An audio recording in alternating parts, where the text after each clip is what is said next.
Times College Night. This is the one So that welcome. And this evening, we do have interpretation services in Amharic and Spanish. So at the bottom of your screen, you see the interpretation logo, and you click that on, and you select the language that you would like to listen to. And then if you could mute your original audio, that way you will only hear it in that language that you selected.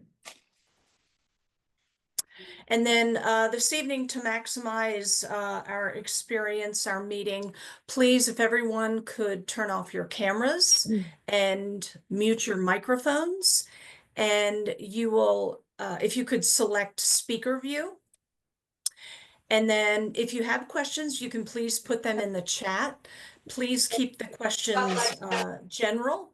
So we don't want any specific questions. Like after you leave school, when you graduate. And then we will try to answer the questions at the end of the presentations. And then if you would like closed captioning, that is also available, and please click that at the bottom of your screen. So the MCPS Transition Services Unit is very excited to be collaborating this year with Potomac Community Resources to provide an enhanced transition times and transition information for parents and students program for this school year. So tonight is our college night, and coming up, our next meeting is on the 22nd of January, and that will the topic will be mental health. There is a link there to register, and I am going to put the agenda in the chat, and that has you can access the presentations for this evening. And also linked here are the copies of our flyers for the school year, so you can see all of the meetings that we're offering this year. So this evening, we are going to hear first from Montgomery College Disability Support Services. And then after that presentation, you're going to have a chance to choose 2 breakout sessions. Each breakout session will be about 35 minutes. You can hear about Montgomery College, universities at Shady Grove Pathways, and you could hear about the workforce development and continuing education programs at Montgomery College. And then we have someone here to speak to us about the University of Maryland TERP Succeed program. So let's get started, and I would like to introduce Mr. Brandon Fowler, Miss Katie Haug, and my Zoom is blocking that last name, and Heather Hughes and Dr. Melissa Scarfone.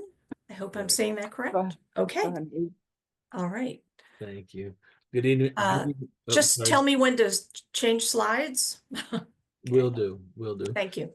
Good evening, everyone. My name is Brandon Fowler. And as you just heard, I have some members of the team with me. I'll ask them just to say their name and their title when they do their portion of the slide. So we're excited to be here, and we'll just jump right into it. So you can go to the next slide, please. Okay, bold. So tonight we plan to speak about just give you a general overview of DSS and the services and accommodations that we offer. What is that? We'll discuss enrollment steps, disability support services, and the intake process. As was mentioned earlier, we will have some time for questions at the end, but again, we want these questions to be general. Specific questions are going to be answered when the student meets with their counselor. and that's part of the process, is to have that specific plan that you work out with your counselor. So that's important to understand. The questions that you can put some questions in the chat. We will also try to allow for time at the end. We do have someone monitoring the chat, and that person will also be answering general questions. And if you ask specific questions, kind of redirect you, that you'll get that information when you meet with the counselor. Next slide, please. So this is us. This is a rather old photo. There's some people missing, some people gone, and some new people who have arrived. But really, we're just this is a team that consists of counselors primarily, but we're fortunate enough at our school to have technology specialists, learning specialists, peer tutors, and interpreters, and all of these persons work together to provide holistic services for students at the college. Next slide, please. Do you want to listen? I So- mean, this is for you.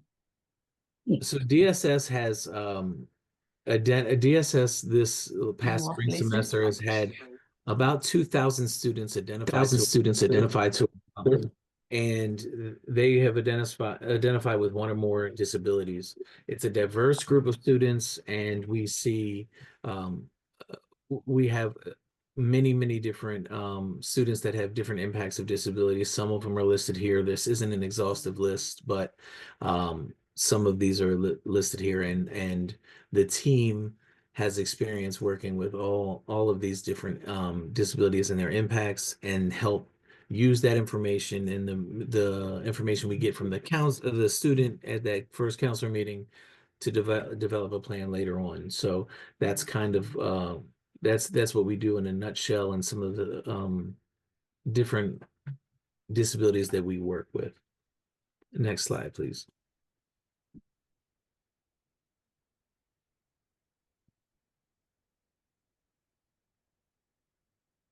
Sorry, so this is a slide that highlights some of the services we provide. It is important to point out that that these services are individualized to the student with whom we are working with. We take into account the supporting documentation and the student's interview, and cater each of these services and the plan that we develop on a case-by-case basis. I'm not going to go too much into it because later on that will be touched on as well. But some of the things we do is provide counseling at academic counseling and some career counseling, and we discuss accommodations and how to implement those accommodations. And really, again, that's going to be talked about later, about how accommodations might be implemented differently at the college level. So I think I'll ask for the next slide, and I believe I'll probably transition to Miss Katie Haig at that point. Hi, everybody. Katie Haig. I'm a DSS counselor at Montgomery College. Happy to be here back with you guys again. I feel like I've done a few of these for MCPS, and we appreciate your welcome and being able to talk to you about what we do. So this is about DSS services and accommodations. Let's see. Yeah, stay on that slide for a second here.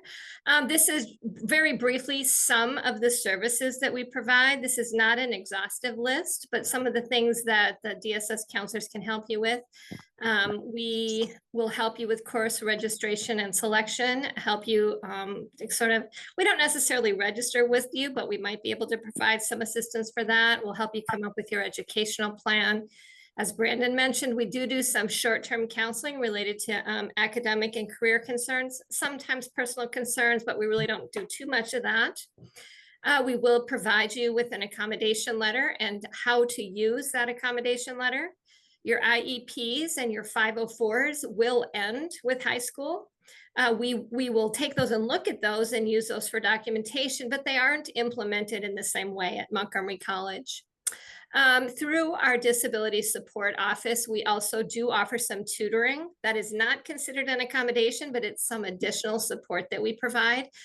We do have a person who actually coordinates the tutors. They're usually pulled from English classes, and you can get set up to come and work on, you know, English, for example, once a week with a tutor. At no additional cost. So that's something that kind of sets us apart. Again, not an accommodation, but some additional support. And then we say they're liaison with external agencies. We do have a relationship with DOORS, the Department of Rehabilitation in the state of Maryland. It's an MOU regarding students on the autism spectrum who are college eligible. We have a counselor from there who comes to our campus once a week to provide some additional support. And we have other agencies that, you know, occasionally sit in with students to do some advocating and just helping the student coordinate some of that kind of stuff. Cornerstone is one that comes to mind. Next slide, please.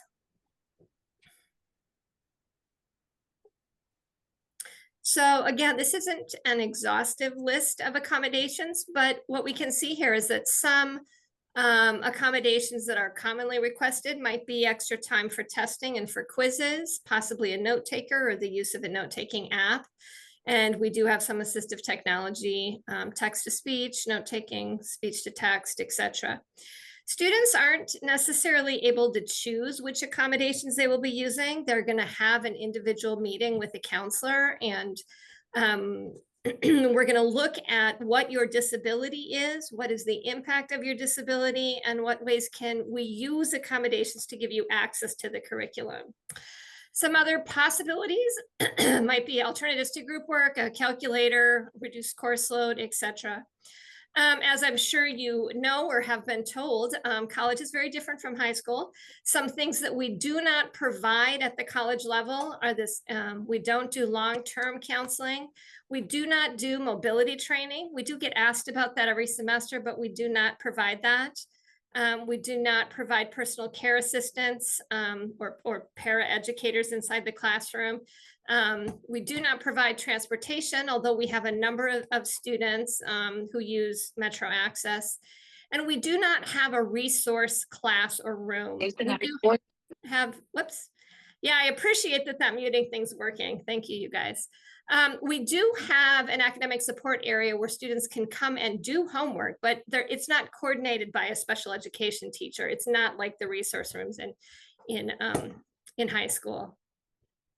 Okay, next slide, please. Some additional services, as we mentioned, there's tutoring. We will help some students for very short-term organization or time management work. Our tutor coordinator up at Rockville usually meets with students individually for that. We can help you develop some reading, writing, and research skills. We do have a lot of students who want to work on that because of the writing classes is a step up once you get to the college area. And then our tutoring center also does provide about 3 or 4 academic skills workshops over the course of the semester. These are not required for students to come to, but there is some really good information and some like an organizational framework for students to kind of think about that can be really helpful. So go ahead, next slide. I want to spend a few minutes on this slide. This is where we're trying to summarize what are the differences between high school and college. The first thing that we start with is that we at the college level are under a whole different set of laws regarding accommodations and disability support than you guys are in the K through 12 system. So the K through 12 system is under a special education law that really helps students be successful. I know you guys know a lot about that, and MCPS does a great job, and that's why we're having this transitions fair tonight, and we think that's great. At the college level, you are considered an adult, and the Section 504 of the Rehabilitation Act is what guides us. That is civil rights legislation. So what that means is that our goal is to give you, a person with a disability or a student with a disability, access to our campus, access to our curriculum. We don't guarantee success. We want you to be successful, and we're going to try to help you be successful. We're going to talk about ways to do that, but that is not the point of accommodations. The accommodation point is to give you access. So if you have slow processing speed, we're going to give you extra time on tests so that you can finish the test. We don't guarantee an A, but we're hoping that in that extra time, you'll actually be able to finish the test and earn a grade that actually reflects what you can do. The next one there says in the K through 12 system, there's educational and psychological testing is provided by MCPS. We don't do the same thing here. We will look at your documentation that you bring to us from MCPS, but we do not do testing at the site. So you will have to come in with your own testing or other kinds of documentation about your disability. We don't do any kind of annual review of the IEP like they do in high school. That's just not something that we do at all. The parents are pretty highly involved. When you're in high school, you're considered a minor. At the college level, the parental involvement changes. We don't really even speak to parents unless we have a signed release of information. I personally do have parents that come to the intake meeting, but I really concentrate on talking to the student, because for the student, it's really your turn to get in the driver's seat and start navigating your own education. Moms and dads can be great support people. Sometimes they know more about your history than you do as an individual student, but it is time when you're 18 and when you go to college to kind of be the one who is, driving the car, so to speak. The school identifies the need that in the K through 12 system. Here at college, the student must seek services. So, every semester we do have students who had an IEP in high school and chose not to use one in college.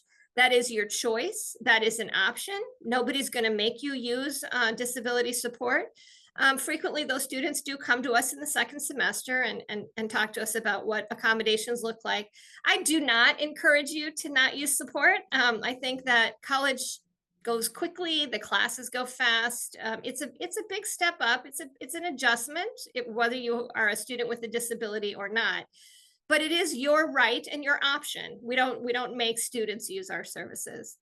So then again, K through 12, it says the case manager and parents advocate. Here at the college level, the student will advocate for themselves. And then in the K through 12, there's a range of services. At college, many colleges have less services, like they give you accommodations and that's it. We at MC do, as I mentioned before, do have some tutoring and some additional support that we provide, but not all colleges would have that. And again, the accommodations that you and your counselor go over and choose together are based on the functional limitations of your disability and what's considered reasonable at the college level. So, if a student had something in high school and they think they should have it in college, it doesn't mean they're automatically going to get it, because it might be something that's not considered reasonable at the college level. If an accommodation, compromises the curricular integrity or the integrity of the curriculum, it's not necessarily considered reasonable. So things are different. And, regardless of how prepared you are, sometimes it's just a good thing to know that there's going to be a transition time. Yeah, go ahead. You can go to the next slide, please.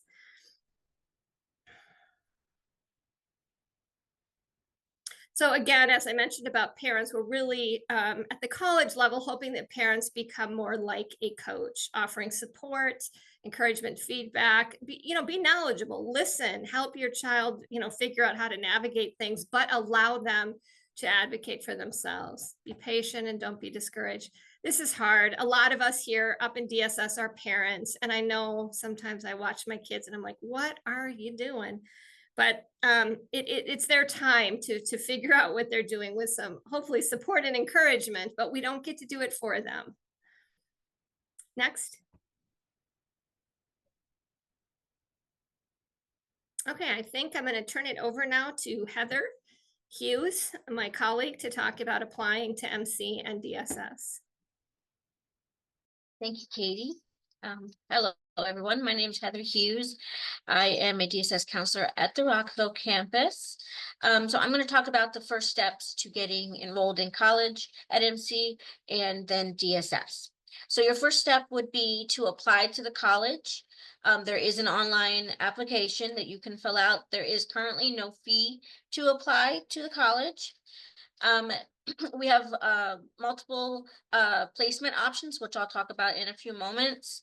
And then you also can complete and should complete the new student orientation, which will give you a overview of the college itself and the next steps to getting applied to your classes.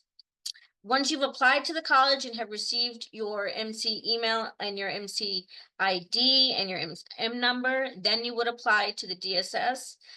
So what you would do in order to apply to us is go to our page on the website, Disability Support Services, and apply as a new student. During that application process, you would, if you have documentation, you would upload the documentation. If you do not have it available to you to upload, then you could bring it with you when you meet with a counselor. Once you fill out the application, it gets sent to our office, and one of our wonderful administrative aides will give you a call to set up an intake meeting with one of us at your home campus. We do have 3 campuses. We have Germantown, Rockville, and Tacoma Park, and you will let them know at that time which of the 3 campuses you plan to attend, and they will create a intake appointment for a counselor on that campus. Next slide, please. Okay, so if you plan to start the college in the fall, this is fall 2024, but it'll be fall 2025. And even summer, we do have summer classes. There are several ways that you have to have placements to get into our English and other courses. So the first one is APPG, which this is based off of students who have a grade point average in high school of 3.0 or higher. Their weighted GPA is a 3.0 or higher. They would qualify for APPG. And APPG would get you into college-based English and some math courses, and you will go over what exactly that means when you meet with a counselor to talk about classes. The other option is alternative placement by subject, which is APPE, which is English, and APPM, which is math. These are based off of high school grades of a B or higher in certain classes, like your 12th grade English, or if you've taken an AP course or an algebra course. In some ways you can get placed into college level courses with those grades. The third option is ACT and SATs. The ACT and SATs, we have basic scores, and you send them over, and based on those scores, you could get into courses at MC. The other option is guided placements for English and math. We have our own placement exams for students. And then we also have a placement exam for students who English is not their first language. Okay. Which is called ELAP. Okay. So based on if you're a student whose English is not your first language, you can choose to do that placement as well. Heather, The fifth, yes. I'm going to interrupt you for just one moment. There's a request to please spell out the acronyms for our sign language sure. interpreters, I think. Oh, Thank sure. you. Thanks. Absolutely, no problem. Okay. I'll go back to the APPG is the grade point average placement. That's APPG. And then the other one is APPE, which is advanced placement for English, and APPM, which is advanced placement for math. Okay. The fifth option is GED, the GE testing. From 2014 and later, the score, if you are planning to take the GED, is 165 or higher to place in the college level. Okay. All of the English, math, and English ELAP for students with non-native English, those are untimed at this moment. So you do not have to worry about a time limit. But if you need other accommodations when you meet with your counselor for your DSS intake, you can discuss accommodations if you should need them. Okay.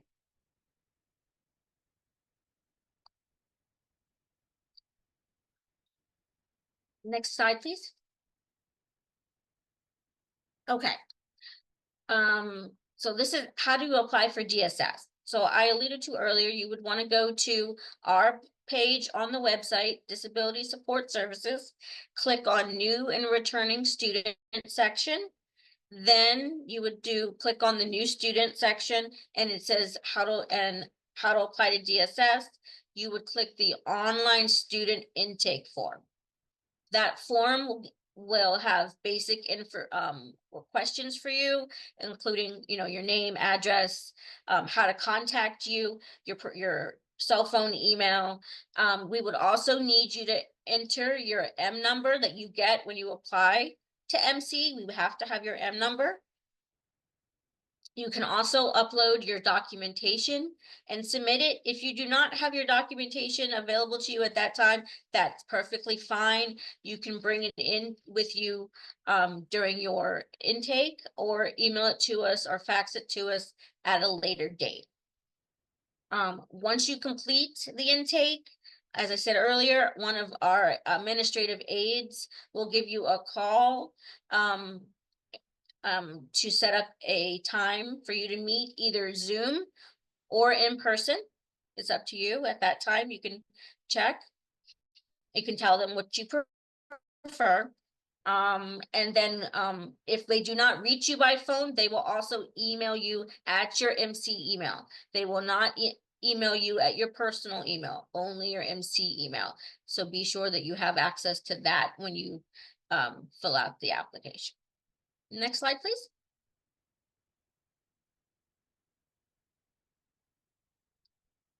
Okay. So types of documentation, we take things like your IEP, 504, any psychoeducationals or other testing that you may have. We have other guidelines to documentation and actual verification forms that you can use for some, if you need to, on our webpage for specific examples if you need them. But usually if you have access to your IEP or 504 that you've used in high school, we can use that as a starting point. And if we need more, we can discuss that option later as well. Next slide, please.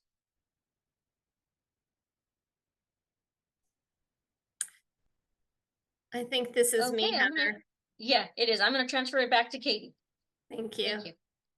I do want to point out, as I've been reading a tiny bit in the chat, that the group that's speaking tonight, my colleagues Melissa, Heather, and Brandon, we all work in disability support on the credit side of the college, of Montgomery College.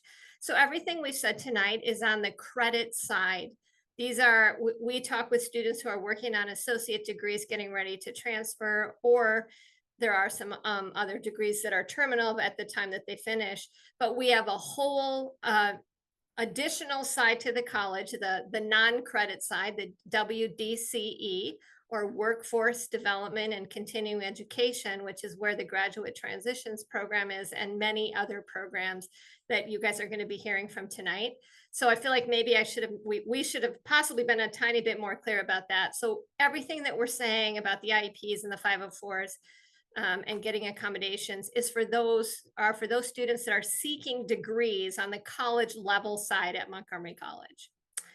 Okay, can you go back to, oh, wait, stay here. So I'm talking about the intake. So once you've applied to the college, as Heather went over, once you've been admitted, and we are open enrollment, at some point, if you have an IEP, I would highly recommend that you apply to disability support. And when we say apply, it's really just letting us know that you want to work with us.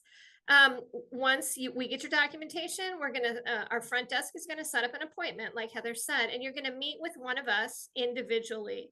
The first appointment is kind of long, usually an hour. We do them in person, or we also do them over Zoom, which we obviously did a lot of those during the pandemic. And what is the point of this appointment? It is to get to know you better. It's to make sure that you do want to be on the college level side, that you have a declared major at Montgomery College.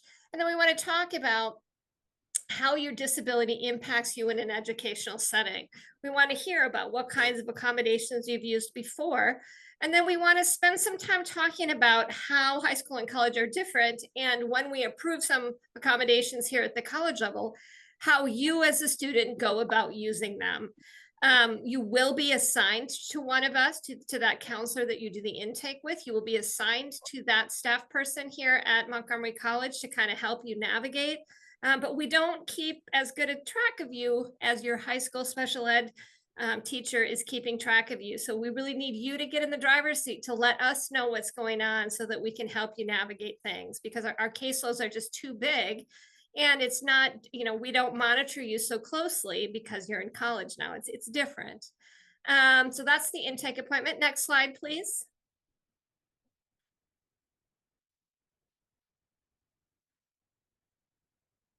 So, right, by the end of the intake appointment, we want to make sure that you know what accommodations you are eligible for and what you'll be using and how to use them, how to contact your DSS counselor, and then to make sure that you know about the support that we provide. I do frequently recommend tutoring, particularly incoming first-year students who are frequently in the writing courses. And we do spend a little bit of time going over the differences between high school and college. We are always here after that intake appointment to answer quick questions by email, or if you have something longer to talk about, to set up another time to come and speak to us. We generally do have too many students to set up sort of weekly meetings or even bi-weekly meetings. We just have a very high caseload and can't really do that, but there is some other support on campus, some coaching and that kind of thing that we make sure you know about as well. So we are here though to help you navigate the process. Next slide, please. Brandon, are you here? I think you were going to talk about that sample DSS. Can you go back one slide, please? Yes, I'm here. Can you hear me? We can hear you. Okay, great. Yeah, one slide back, please. Thank you. I did have some trouble earlier where I got kicked out. If I do get kicked out, one of my team will take over. I just wanted to give you a heads up. This slide is talking about the sample accommodation letter. And what I kind of tell students that are especially coming from K through 12 is that this letter is much different than your IEP or your 504 plan that you work on every year. Instead of a multi-page document, it's one letter. It has your student, it has your name, it has your counselor's name, and it has the accommodations that you're approved for, both for the classroom and for testing. So there's some different responsibilities. Not only does the letter look different, but there's some different responsibilities at the college level. Students at the college level have to communicate send this letter to their professor and have a communication with them about these as approved accommodations. That's much different than you're used to now, where you have an IEP meeting or a 504 meeting, and some of the members in that room are counselors, assistant principal, and teachers. And so they kind of know the accommodations that are set and they're implemented from that place. At college, once you have that meeting that was discussed earlier by some of my colleagues, you're given this sample, you're given this accommodation letter, like in this sample, and that's your responsibility to give it to your professor. If you do not do that, your professor is unaware of any accommodations that you might have and will not provide them. So that's a key difference. And it's important to point out that you need to be responsible and take that role. if there are any problems or concerns with that, you can speak to your counselor who can give you tips on the best way to advocate and communicate that information. When you meet with your counselor, as was just discussed earlier, they'll talk about some of your goals and educate and what you want to do in your educational journey. And so all of that is used in this process. The the point is that the other point of difference that the IEP normally lasts the whole school year. At the college level, you're requesting a new accommodation letter each new semester.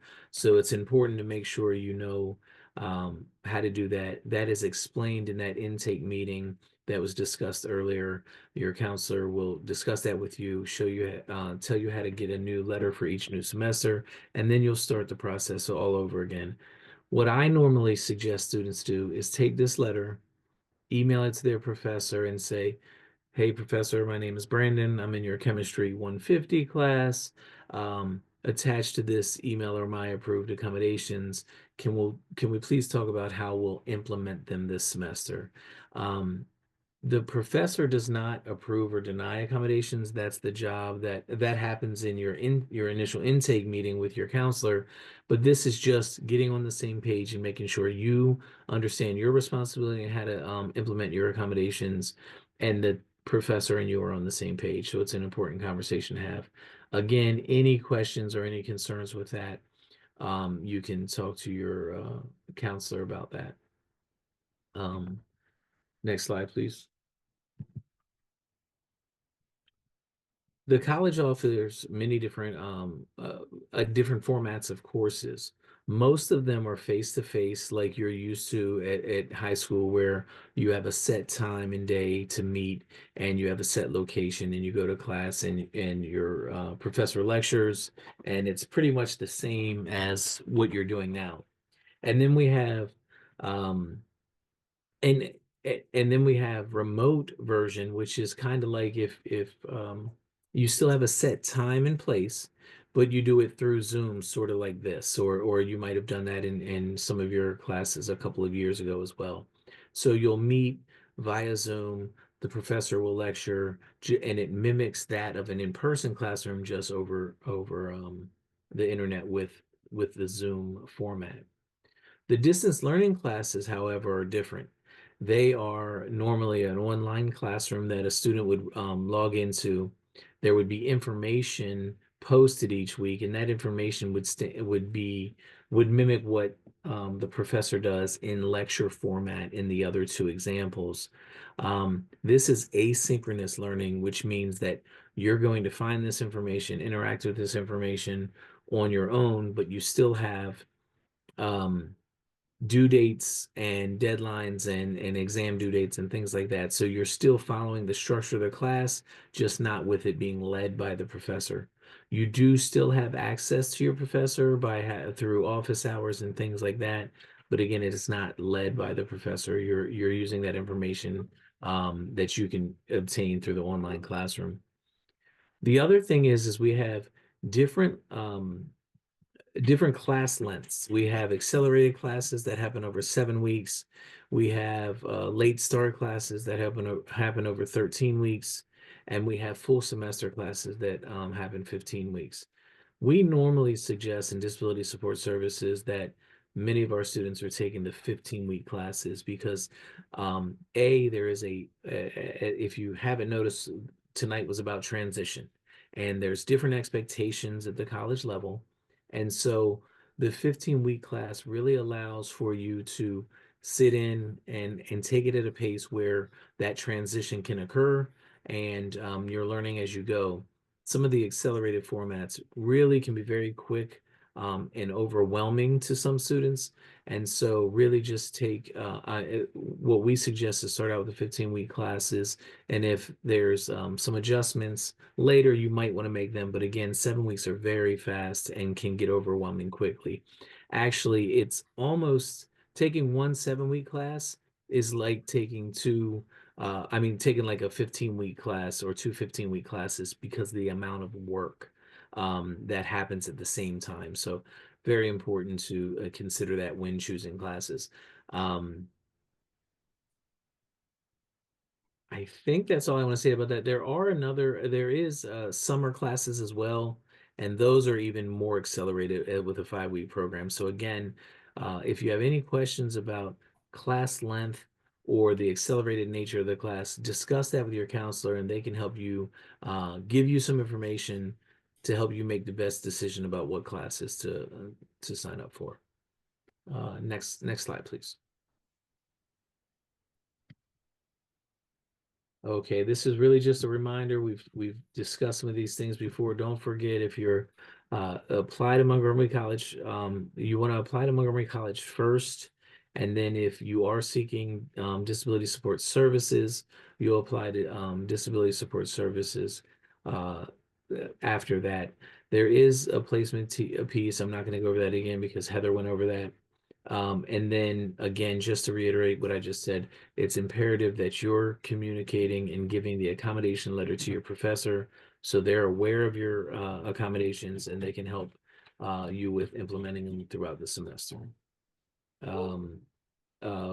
Katie touched on this earlier. Through our academic support centers, we do provide tutors, and it's no cost to you. It's free. It's part of the program. So it's a good thing and we have some great peer tutors that have gone through some testing and been taught how to work with students with impacts of disability, but also work closely with faculty within those departments so that they really know what the faculty is looking for in that finished product. Next slide, please. Okay. This is, I don't know how or where we're at on time, and I know that Melissa has been doing a lot with answering questions in the chat. Depending on where we are on time, are we able to take a couple questions? Yes, we don't have to go into the breakout sessions until 7:20, so you have about 7 minutes. Okay. Are there any questions that have yet to be that one of us can tackle? If not, we can open it up for some questions now.